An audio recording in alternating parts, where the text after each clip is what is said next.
Jane. This is a snippet from Archie and Mehitabel by Don Marquis. Mehitabel is a cat, a very bedraggled cat. She must have already gone through 8 lives, but she still sings. There's a dance or two in the old dame yet. Believe me, you, there's a dance or two before I'm through. Life's too darn funny for me to explain its kicks or money. Life's too darn funny. One day is sunny, the other day rain.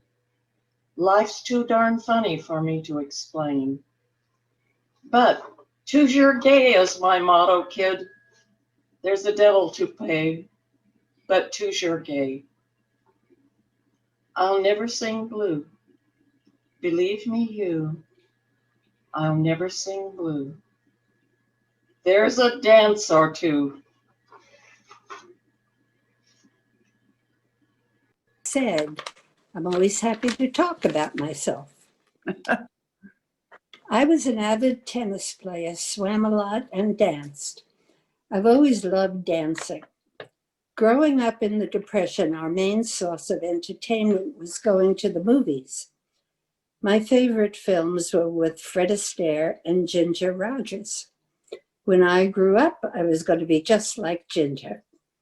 I went to a Holy Cross school where there were social dances for the 7th and 8th grade students. Older female cousins and my mom taught me a few steps so I could go. The dances were on Sunday afternoon in a large meeting room in the nunnery. Father Sylvester would play records, and we would dance for 3 hours to the music of Harry James, the Dorseys, Glenn Miller, and more. Foxtrot, Lindy, rumba. Father Sylvester watched us very carefully to make sure we behaved. A nun stood at the exit to make sure no girl was going outside for hanky-panky with some boy. Bill, my husband, and I didn't dance very much, just at weddings and some other events.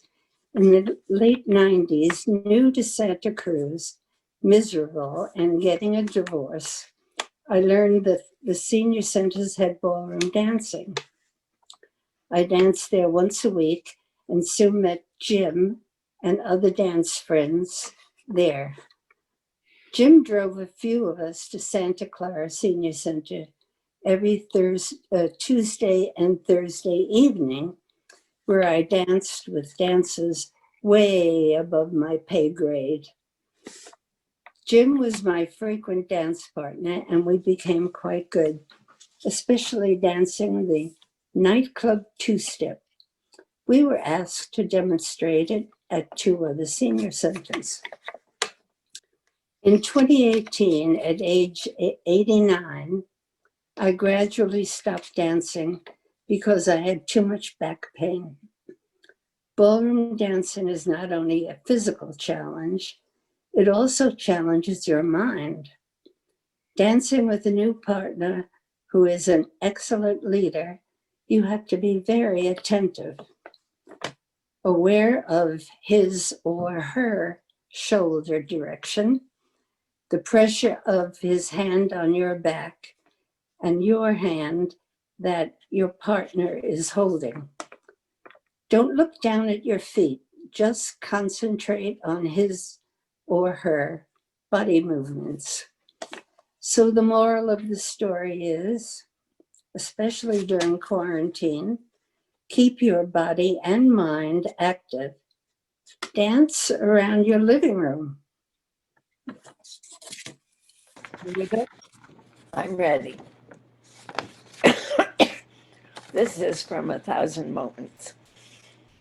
It is when we are reminded that our life is limited that we start to live it. Only then do we pay attention to our own existence.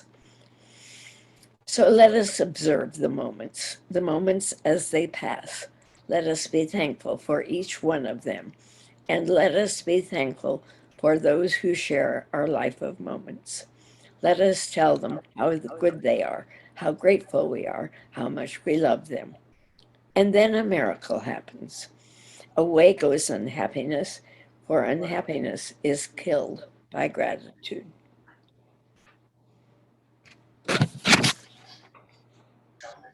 Good. Everybody's echoing. We have all been sharing the limitations that have come with COVID-19, the restrictions on the things we would like to used to do. You know, growing old is very much like COVID-19. We find limitations, things that we used to enjoy that no longer are available to us. I am blessed with a journey of 94 years. 94, what a big number. I used to think 80 was old. But you know, getting old is not all bad.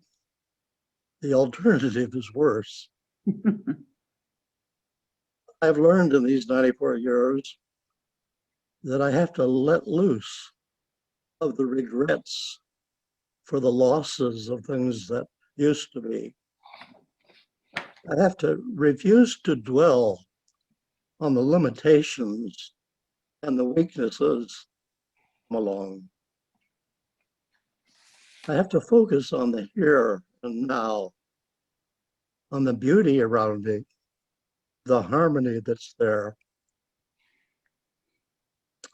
When steps get slower and balance less dependable, I'm grateful for what I can do.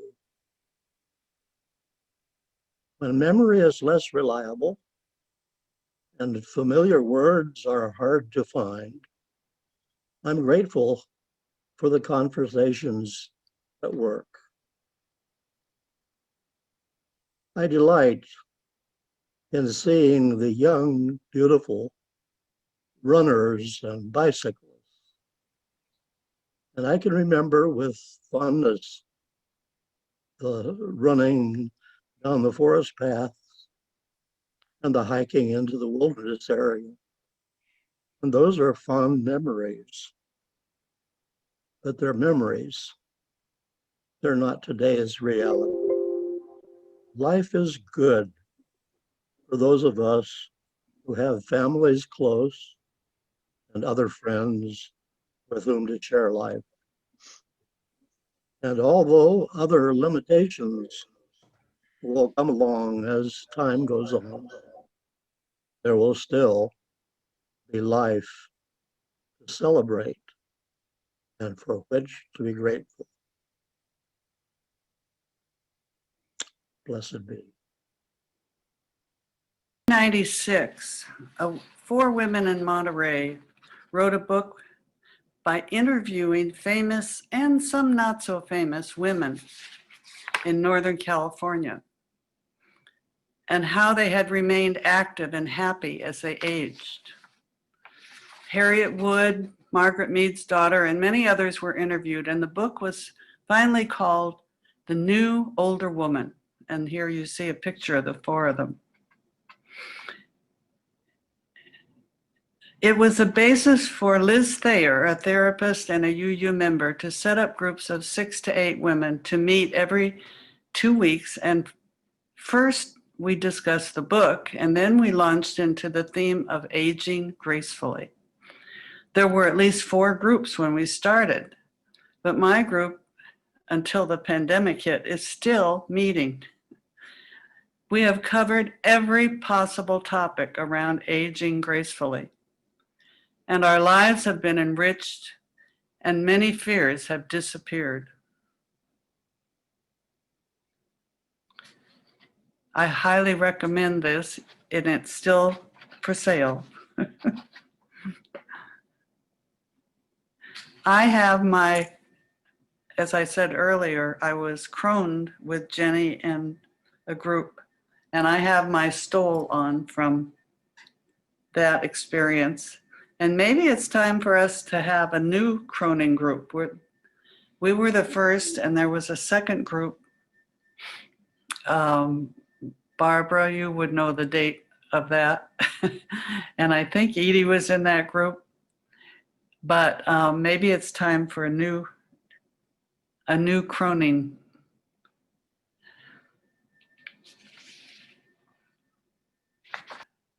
Click on the microphone.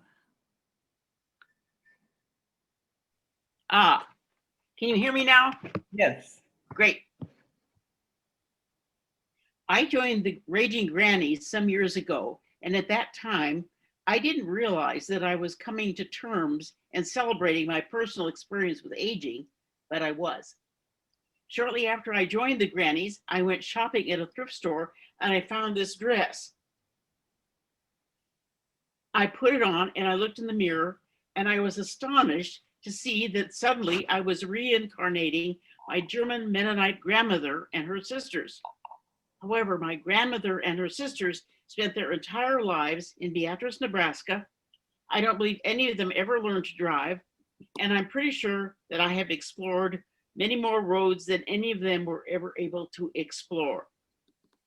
One of the rewarding things I've done that is quite different from anything my grandmother and her sisters would have done is to sing with the Raging Grannies.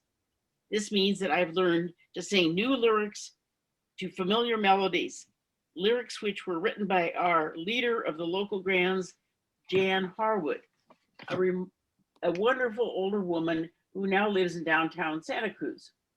Jan's lyrics are sometimes celebratory, and more often than that, they're political and sometimes very pointed.